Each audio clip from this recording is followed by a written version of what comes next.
What is going on, guys? Cousin Timmy here with the DFS Dads with Dustin. We are here to bring you the plays of the week for QBs and wide receivers for NFL Week 1. Dustin, what's going on, man? Hey, man, I'm excited. We got the Dallas Cowboys playing early this week. I'm a big Cowboys fan, so hopefully we start the season off as far as my hometown team. But even more excited for DFS and for us to go win some money. Yeah, I am very excited to winning some money multiple days a week, not just Sunday, Thursday night, starting with tonight, and Monday Night Football as well. And I'm excited for quite the season. It's been a busy NBA and MLB season. I'm ready for some football. Heck yeah.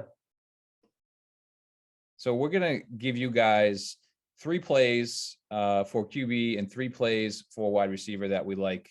Dustin's going to give you 2 plays that you can use in cash, 1 higher end guy and 1 better value play. And then I'm going to give you my favorite GPP play for QB and for wide receiver as well. So we're going to kick things off with QBs for NFL Week 1. Dustin, who do you like? Who's your favorite top tier player this week? So my favorite quarterback this week at the top is Kyler Murray. I mean, obviously, you have a bunch of big names up there that are in good matchups and that kind of thing too. But to me, Kyler Murray is a safe play. You got a fast-paced game with Tennessee. They both run it with a lot of time left on the snap clock. And the thing with Kyler, obviously, is has his legs. So defenses usually are a little more ahead early in the year. Doesn't matter with Kyler because he's fresh to start the season. He's going to be able to run the ball and as well as throw it. DeAndre Hopkins has one of the best matchups, according to PFF this week, as far as cornerbacks are concerned. So big advantage there. The running game, we don't quite know. They got Connor and gosh, why is his name eluding me all of a sudden? The guy they kept over Drake. And so we don't really know how that run game is going to be this week. They do have an advantage in both the run and pass, a little more favorable in the pass. So I see Kyler Murray dropping back more this week as opposed to them just trying to run the ball down Tennessee's throat. So I like Curry. Chase Edmonds. There you go. I don't know why. I got a brain fog early Took on. me a minute to think about it too. So yeah, Murray, safe floor. Obviously has a high ceiling, great cash play if you want to go high end at quarterback. Who do you like for your GPP QB? I actually like somebody in that same game, Ryan Tannehill from the Titans. They have the second highest total for the week, second highest over under, I believe, coming in at 52. The line probably has changed each day or so. But a lot of people sleep on Tannehill because of Derrick Henry. Obviously, sometimes the games go 200 rushing yards and four TDs for Henry, but other times he's quiet. And last year they showed with the passing game. They signed Julio Jones in the offseason, and they have AJ Brown, who was really high on my draft boards for season-long fantasy. He had 12 touchdowns last year, and he's had 1,000 yards in both of his first 2 seasons, coming in his 3rd year. With Julio on the other side of the field, I think he's going to open some stuff up for him. And I expect, all the reasons you mentioned, Kyler Murray, I expect this to be a high-scoring game, possibly this highest scoring game of the week. And, I think Tannehill is, priced in the mid-range. He's 7.7K on Draftkings. And he's going to be coming in with very low roster percentage, I think, this week.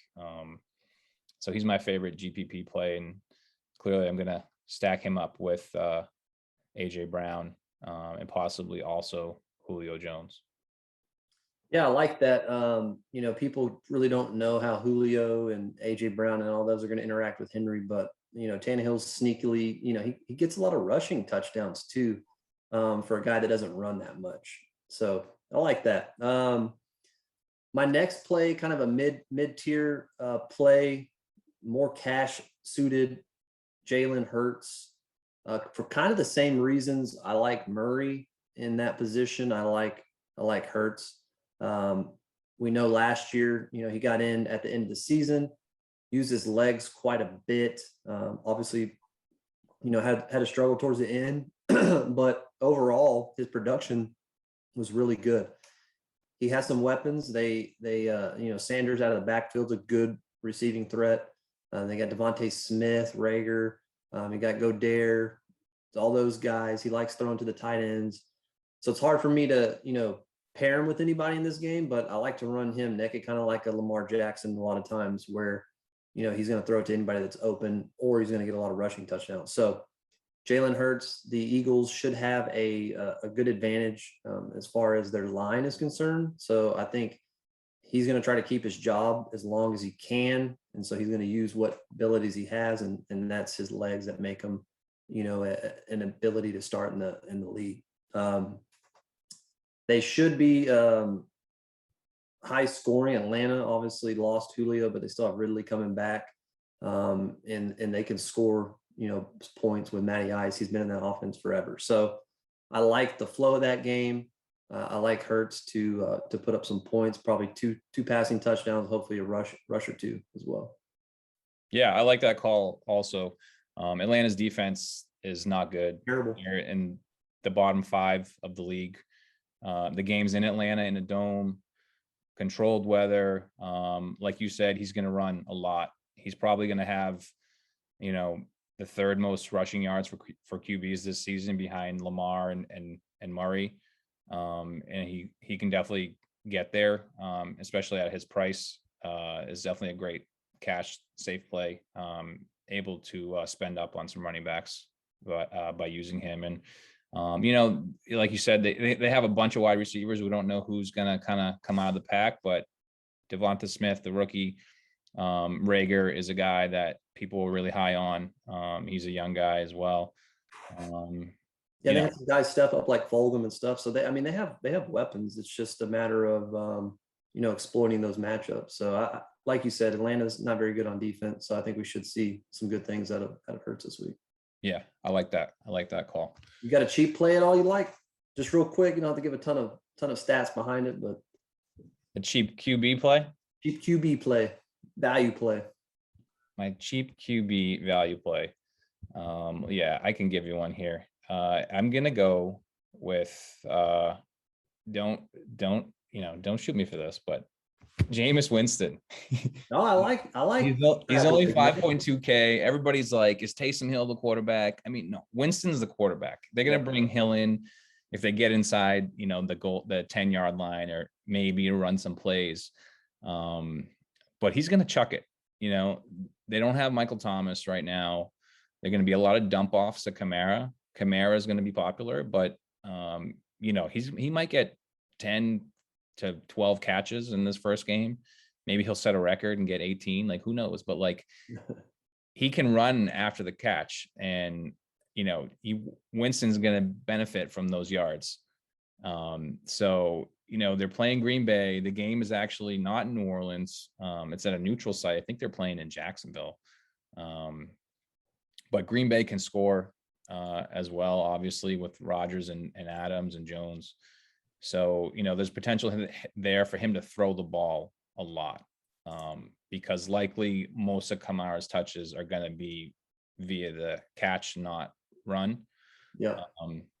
And Winston's going to benefit from that. So I like Winston for cheap play. That segues me into our next portion of this video, our wide receiver plays. And one of the guys I really like that's super cheap is Callaway there. We were actually hoping, us being the dads internally, that he wasn't going to have a big preseason game like he did, because we were hoping we could get a lot of value out of him early. I think he'll be somewhat popular just based on that, and the fact that Michael Thomas, obviously is a sideline for a while. But like you said, Jameis likes to chunk it. He's super athletic, made great catch in that preseason, a one-handed catch. Did well last year with down the stretch as well. So really like Callaway. I think he's 3,200 or 3,400, something like that on DraftKings. So gives you a lot of space elsewhere to build your lineup. And for somebody that's going to be on the field for a lot, and obviously Jameis likes to throw it downfield, so there's big boom potential there. So that's my cheap play right there. You kind of segued into that with Winston. So Nice. who you got for a GPP type receiver? Well, I already mentioned AJ Brown. I don't think he's going to be very popular this week. But he's my favorite play. But since I already mentioned him, I'm going to talk about another guy who's priced fairly accurate, I think. And I think on the higher side. And I think because of that, not a lot of people are going to look to him. And the main reason is because Dalvin Cook is his teammate. I like Justin Jefferson a lot this week. We saw what he could do last year with Thielen, who caught most of the touchdowns for the Vikings.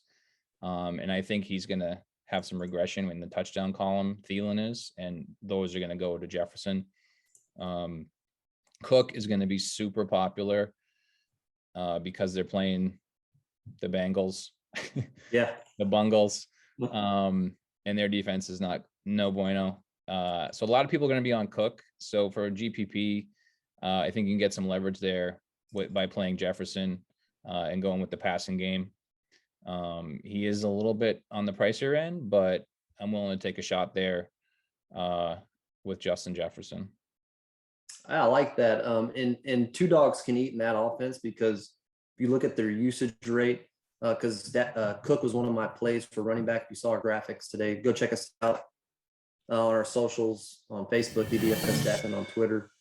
We post free content and things of that nature as well. So, but a lot of times it's it's one of those three big dogs, right? It's Cook, Thielen, or Jefferson. Not a lot of other people eat. So there's been games, where Cook can have 2 touchdowns and 100-something yards, and Jefferson can have 2 touchdowns and 100-something yards receiving. So I like that. Obviously, is a good stack for this week, because people don't really like to play Cousins, but I think he's in a boom spot this week as well for a GPP type play.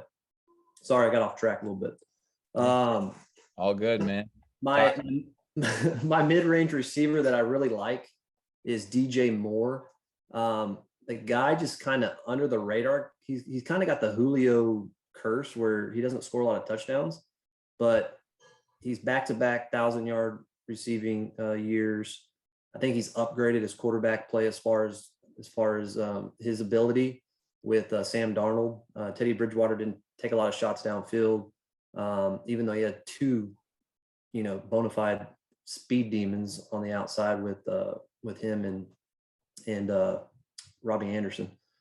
So now you get a Darnold who take a couple more shots. You got CMC back. And it's kind of the same thing as I was talking about with the Vikings, where you have this 3-headed monster where most those guys are going to get the majority of the work. I think Dan Arnold's the starting tight end there. So, he'll get a couple looks, but for me, you can't go wrong with him this week, especially against that defense that the Jets, right? It's a revenge game for Sam Darnold right off the bat. So they've had good rapport this off season.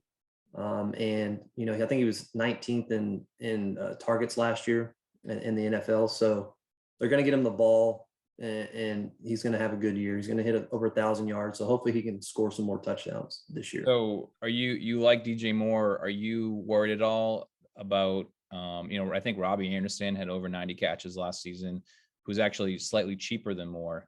And then they have Marshall Jr., who they drafted, who a lot of people are talking about. Are you worried that the target share might kind of be spread out a little bit more, or I think Moore's definitely the guy? Not really. I mean, he's going to see his minimum seven targets, and for me, that's enough for him to pay off. He's an explosive guy when he gets the ball in his hands.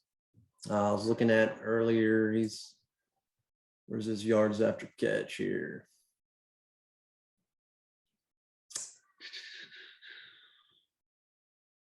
So you would 375. He ranked 15th in the league last year with yards after catch. So it doesn't take a ton. Like I said, he's young. He has good rapport with Sam Darnold in the preseason. and he's going to get a lot of one-on-one looks with Robbie Anderson on the outside and CMC in the backfield. Yeah, I like that call. I think if Sam Darnold has a good game and they end up throwing the ball a lot more and the Jets can somewhat keep pace with them, stacking up Darnold with Moore and then even throwing Marshall in there with the two of them, I think would be a viable GPP play, considering Marshall is min price. Because if he's going to throw, he's going to throw to everybody. I agree. Nice. JETS, Jets. Yeah. That's what everybody's going to say to us. Hey man, we were infamous for playing the Jets D last year, and it paid off so many times. It was like an inside joke in our Slack. So we have a lot of fun in there, by the way. So if you're still watching, come join DFS Dads. We have an interactive group on Slack. We answer questions, things of that nature. So top end guy, I'll let you take this one. Who's your favorite top end wide receiver, cash or GPP here? My favorite top end wide receiver, Devante Adams. I mean, Favre is angry. He had a strange offseason. Favre, you going back on me? I mean, Favre. I don't know what I'm thinking. Packers. The first thing I think of is Favre. Rodgers, obviously. He's the highest priced receiver, and for good reason. I think he led receivers in fantasy points last year. He had multiple 2 touchdown games. I think he had 1 3 TD game. He's gonna get 12 to 15 targets, especially if we talked about Jameis throwing the ball on the other end. Yeah. He's the guy there. They have Valdez-Scantling and Lazard and Tunyon. Some people like at tight end, but he's the guy for Rodgers, and he's going to get the targets, and he's going to get the catches, I think, in that game. So as far as high price guys go, he's the man for me. Devante Adams over Tyreek Hill, and over Diggs, who I also really like. But if I had to choose one, it'd be Adams this week. Yeah, I mean, I agree. You can't argue that, right? He's a PPR machine. Had 18 touchdowns last year. Everybody knew they were going to throw to him, and he was still they still were able to get him open. Jump to Jones owners' chagrins last year, right? Every time they get on the one, they throw it to him. So yeah, I like that. I like these picks. We post our deep dive for our members on Saturday, where we give all the plays that we like. These are just a few tasty morsels for you. So come check us out for our full deep dive, in-depth analysis for the week-long contest on Draftkings and FanDuel. Yeah, and last words? Yeah, I just want to reiterate, our Discord is 24/7, guys. We're on 2 different time zones here. So somebody's up. We all got multiple kids, so somebody's up at all hours of the day here. So it's great stuff. If you ever have a question in the middle of the night, you're thinking, oh, should I play this guy? Should I play that guy? Does this lineup make sense? We're there to answer your questions. Looking forward to a really good season and to a hot start. I think last year in our cash plays, we were 17 out of 20 weeks in playoffs. Yeah, we smashed. Probably one of the funnest things I can remember last year was the Pittsburgh Cleveland game in the playoffs. We stacked Big Ben, Deontay, and I think Juju. And we also had Derrick Henry, who busted the game before. And then obviously they got down real quick, and Big Ben threw for 400 yards and 5 touchdowns. And we ended up scoring big. So it was fun. Yeah. Well, hope you guys enjoyed this video. Good luck this week. Hope this was helpful, and go check us out, dfsdads.com/join. We have lots of different membership options, weekly, monthly, annual, and you can also get a 3-day pass as well if you just want to try out this weekend with us. But looking forward to working with you for the rest of the season here, Dustin and our other dads. And looking forward to a big week and to start building that bankroll. So For the DFS dads, this is cousin Timmy and Dustin signing off for NFL Week 1. We'll talk to you guys soon.